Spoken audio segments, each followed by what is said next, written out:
doctor, buenas tardes. Gracias por aceptar la invitación. Es un placer el estar conversando con ustedes para, no sé, departir puntos de vista acerca de un tema de fondo muy importante. Quizá el tema que a todo el mundo le inquieta es qué cosa es la castración química, pero yo creo que mucho más valioso es saber de qué estamos hablando, ¿no? De todas maneras, y este último jueves, doctor, el Congreso de la República aprobó a primera votación la castración química para violadoras de menores de edad y bueno, como medida complementaria a lo que es la cadena perpetua, pero en realidad, doctor, ¿en qué consiste la castración química?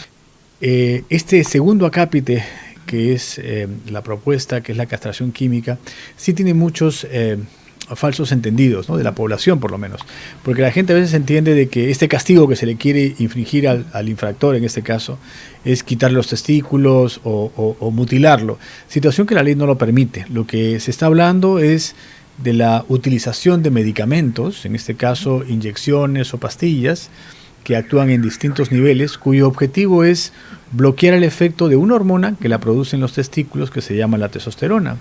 Que por supuesto, esta hormona no es solamente para el deseo sexual, para la vida íntima.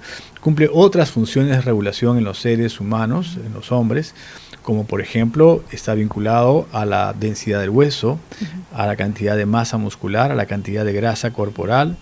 Las personas que no tienen hormona masculina, en este caso, tienen problemas serios de, por ejemplo, anemia, depresión y una serie de enfermedades. O sea que también la deficiencia de esta hormona tiene problemas en la salud. Pero ese quizá no es el tema que a mucha gente le importa, porque claro, finalmente dice, también, ¿no? y por último dicen, mira, si ese pata es un violador, ya no importa que le caiga todos los castigos del mundo. Eso de la ley, ¿no? Pero yo más bien veo esto, entiendo la iniciativa, claro, ¿no? Pero, y es hasta posible porque los medicamentos existen, pero no lo considero viable, ¿no? Primero porque no resuelve ningún problema. O sea, claro, un reo castigado al interior que no está arrepentido de lo que ha hecho, nada hace un medicamento, y a su vez este es costoso, difícil porque es reversible. O sea, la gente tiene la sensación de que si yo le coloco la inyección ya él quedó castrado para siempre, y eso no es así. Es un tratamiento que permanente, ¿no? Pero doctora, ya que se apruebe este proyecto de ley, hay castración química, pero ¿qué efectos causaría en el paciente? A ver. O sea, lo que ocurre con él es de que va a cambiar su estado de ánimo probablemente, pero no anula su vida sexual. Hay pacientes que pueden estar recibiendo castración química con medicamentos e igualmente pueden seguir teniendo relaciones sexuales. Pero yo debería puntualizar aquí que mi punto de vista es de que esta persona que comete estos execrables delitos no está enfermo de sus hormonas ni está enfermo de sus genitales, está enfermo de su cabeza.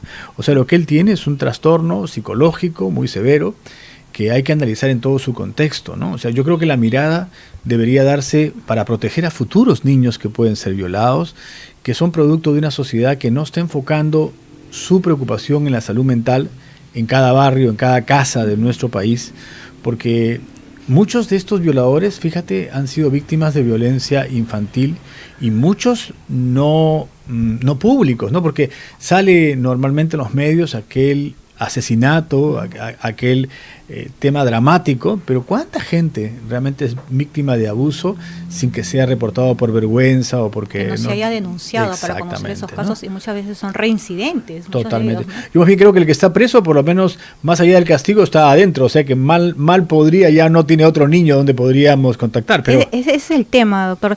Si el agresor ya está sentenciado, hay una pena, ¿no?, por cadena perpetua, ya no estará rodeado pues de menores, ¿no? ¿En qué sentido tiene la castración? Sí, no, yo creo que más bien deberíamos enfocarlo más en la esfera psicológica, humana. Yo la podría ver positiva en una persona, por ejemplo, arrepentida, que de pronto es consciente de su mal, que él quiere buscar ayuda, claro, que él dice, mira, las hormonas que tengo me hacen sentir mucho más activo, por favor quítenme esta sensación que yo tengo la voluntad. Entonces, claro, una persona que ya está convertida, una persona que ya tiene paz, una persona que ya tiene claras las cosas, probablemente en ese tema sí podría ser justificado, pero en un sistema obligado, donde hay hacinamiento, donde claro, hay tuberculosis drogoresistente, donde hay falta de medicamentos, falta de asistencia en salud, supervisar una inyección, una pastilla que no le beneficia y que luego vamos a terminar siendo denuncias de Contraloría porque no se aplicó la medicina claro, en el lugar correcto.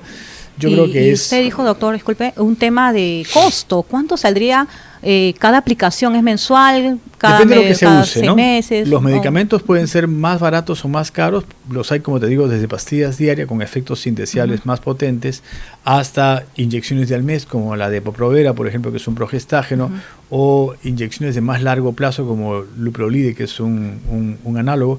El tema de nombres yo le diría que es medio complicado para la gente, pero existen medicamentos y caros, ¿no? O sea, podrían costar hasta $300 por cada inyección, depende de qué cosa se coloque. Por cada paciente, digamos así. Por cada paciente. Y yo digo, más allá del costo, en realidad hay alguien que preguntó, pero eso no justifica el esfuerzo del Estado para tan importante delito.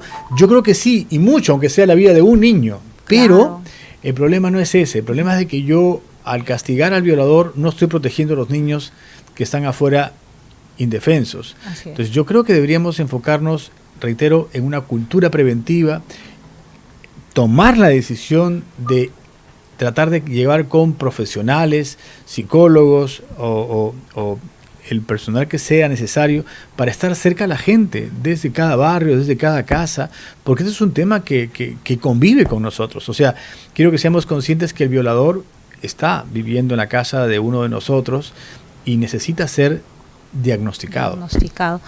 Comentábamos, doctor, por interno, que en Rusia, Polonia, Corea del Sur ya se está aplicando este tema de castración química, pero en este tema, ¿hay alguna evidencia si se está siendo productiva?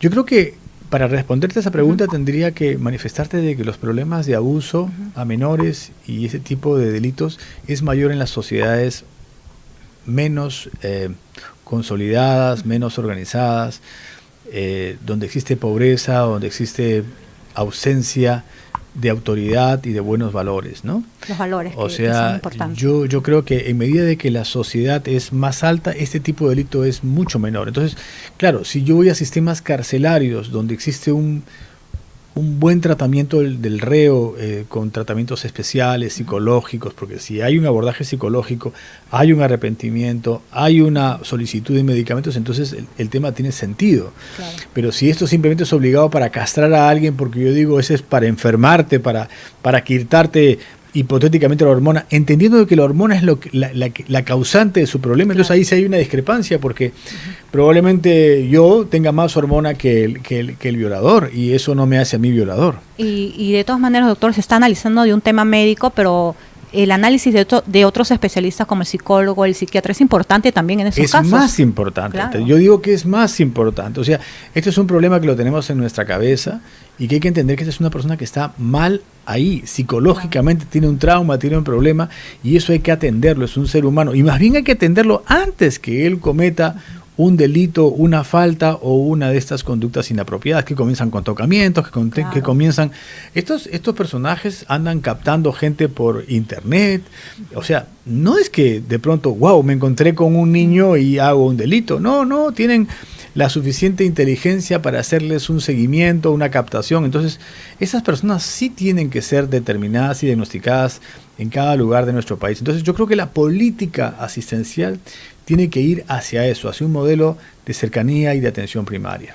Hay un tema muy importante, doctor, que, bueno, lo dice, ¿no? Las violaciones no se realizan únicamente con el pene, ¿no? El mismo artículo 173 del Código Penal considera que la violación puede consistir en la introducción de un objeto por vía vaginal, anal o bucal.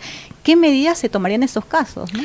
Esas parafilias son tal cual como tú lo has dicho. O sea, la gente entiende, así como entiende castración a mutilar el pene, no los testículos. La gente dice, le van a cortar el pene. Acá castración no es quitar el pene, es quitar los testículos. Igual. Lo otro sería mutilación, entonces. Exacto. Lo que aquí también es claro de que una agresión sexual para un personaje que tiene un trastorno de ese tipo puede ser introducir un aparato o ser alguien fetichista que disfruta del tocamiento o de mirarlos. O sea, no tiene que haber necesariamente penetración. O sea, eso no cambia la figura del abusador. Tema, ¿no? Claro, es que siempre nosotros, sexo es igual penetración, sexo es igual pene, y no es literalmente así. Uno puede abusar de un niño usando un artefacto, haciendo tocamientos indebidos. muchas manifestaciones podríamos tener, y todos esos son síntomas y signos de violencia hacia la niñez, que quedan saldos negativos durante toda su vida. Entonces, eso es lo que hay que atender. Eso que acabas de decir me parece realmente muy importante. Y eso no se acaba con la testosterona. Claro, ese sería otra cosa, por eso le decía las medidas a tomar, ¿no? Exactamente. Que ya involucra muchos factores de todas maneras. Doctor, ya para concluir, y gracias por su tiempo, en conclusión, ¿usted cree que la castración química es la solución al problema? Mira, nuevamente te digo, yo creo que la intención es buena, atender a una indignación popular ante claros ejemplos mostrados ante medios de comunicación de abuso de los niños. Las noticias diariamente lo sí, muestran. Es realmente lamentable y triste y por supuesto queremos todos un castigo. Decirle que no estamos en contra de las medidas de carácter penitenciario, que pueden ser muy severas o las más severas.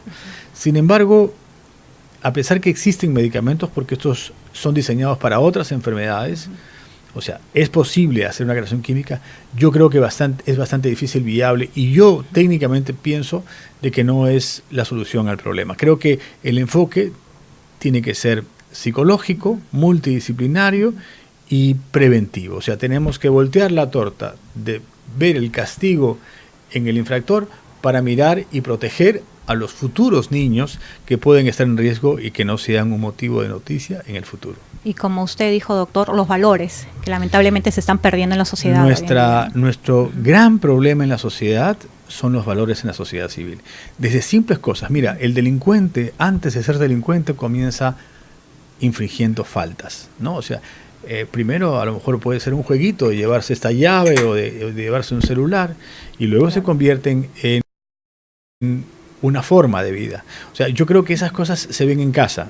Yo creo que donde tenemos que hacer una verdadera reestructuración de nuestra sociedad es desde la casa, ¿no? O sea, pareciera que una norma puede cambiar conciencias y valores. De ninguna manera. O sea, los cambios se hacen desde casa. Estos valores tienen que ser retomados desde la escuela, porque si no va a ser siempre el tema en conversación policial, represión, cárceles, más cárceles para meter a más gente, porque pareciera que el tema se multiplica. Sobrepoblación también, pues, en las cárceles. Yo creo que hay también un exceso de noticias de violencia que son producto de esto, de que no tenemos cuándo parar. Ahora, ¿cómo se venden los valores? Esa es otra cosa bien difícil, porque también, la gente dice, pues, hablas bien bonito que los valores, sí, pero ¿cómo aterrizamos los valores? Bueno, hay que refundar la familia y hay que refundar muchos aspectos que deben predicarse en casa: la honestidad, el compromiso por su comunidad, el compromiso por los demás. Claro. Entonces yo siento de que este tema podría dar muchos otros temas para terminar hablando de el abuso sexual de niños. Claro. ¿Dónde viven esas familias en los asentamientos humanos que a veces están todos conviviendo en una misma cama y donde hay realmente situaciones que muchos ocultan y que de ahí es el germen de donde parte estos problemas de violencia? Analizarlo también, que es muy importante. Sin duda. Muchas gracias, doctor, a usted por su tiempo, y de verdad esperamos en otra oportunidad conversar con usted también. Con el mayor gusto. Muy amable, muy amable. Muy bien, 12 del mediodía con 21 minutos. Era una entrevista realizada al doctor Alberto Tejada, exministro de Salud.